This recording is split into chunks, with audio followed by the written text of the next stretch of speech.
هنا في تيندو في طريق غارج بيلات داز فيه حاجه اخرى بوليساريو عندهم واحد الناس الشغل حي خويا اقسم بالله غير ماتريال الشغل جديده الشغل كاع لي مثلا هذا في النوار هذا في النوار يا ودي قوه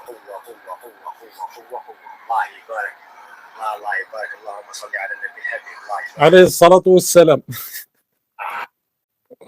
تعرفوا الصوت تاع ركزوا لي على الشكل في البداية ثم نتكلموا على المضمون شكلا، وكأنه شخص يتكلم من الحالة هذيك اللي يتكلم فيها الشخص لما يعني بساعة عادي لا حياء في الأمور هذه، لما كأنك تصف في امرأة ولا تتغزل بامرأة ولا يعني أمر صراحة مثير لأنك تولي تتكلم بواحد الطريقة. يعني تشوف الفرد الجزائري درجة تقريبا الانسان الفرد الجزائري جعل منه النظام الجزائري انسان ملهوف جيعان، انسان يعيش في حاله من الجوع، في حاله من انه صار يحسد الناس لما يشوف سيارات، ولو انه دوك نتكلموا على من هم هذو الناس. يعني باش تعرفوا الاشكاليه هذه تاع السياره في الجزائر، انه الناس، انا لما كنت نقول ربما ناس كانت لا تفهم خصوصا لما يكونوا ليسوا جزائريين، نقول انه الفرد الجزائري قبل يعني لما ينام في الليل يحلم بسياره. وش من سياره؟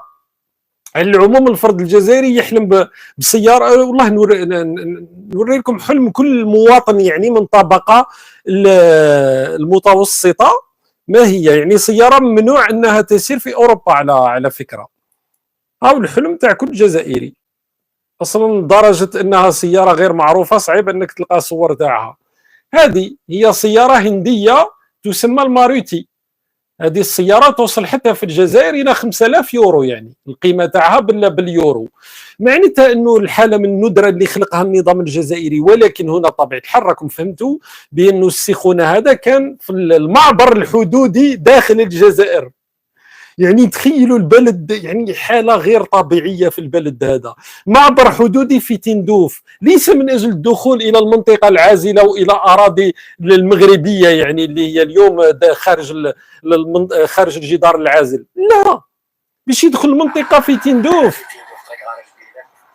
يعني باش تشوف ورايحين جهة غرف بلاد من بعد بطبيعة الحال لأنه كاين معابر حدودية، يعني باش يروحوا لجهه المخيم. واللي راهو يشوف سيارات من نوع مرسيدس، تعرفوا انه الفرد الجزائري المواطن الجزائري عفوا يمنع عليه استيراد سيارات اكثر من 3 سنوات، يكون العمر تاعها لازم لما تستورد الان تستورد سياره تكون في 2022 2021 ممنوع، رغم انكم تعرفوا سياره 2020 سياره جديده عادي، لكن المواطن الجزائري يحرم من ذلك. البوليساريو يدخل حتى السيارات تاع السبعينات والثمانينات، وهم يركزوا خصوصا على سيارات المرسيدس من التسعينات، نهايه التسعينات بدايه الالفينات، اللي هي سيارات الجزائريين يحلمون بها. على كل حال قادر يصل السعر تاعها في بعض الاحيان الى 15000 يورو القيمه تاعها، القيمه باليورو، سيارات من التسعينات تخيلوا.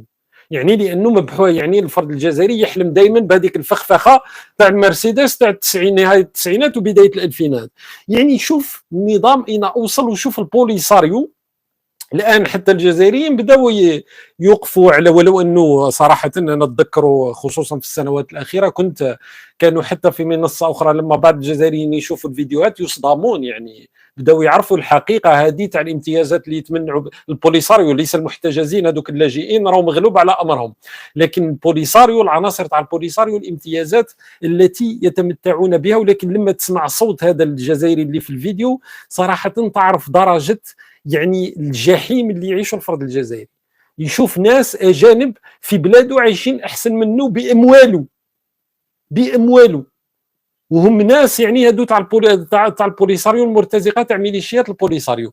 يعني يشوف الوضع الى يعني وين وصل في البلد هذا، يعني وضع صراحه كارثي. ليس الوضع تاع المواطن راهو مثير للشفقه.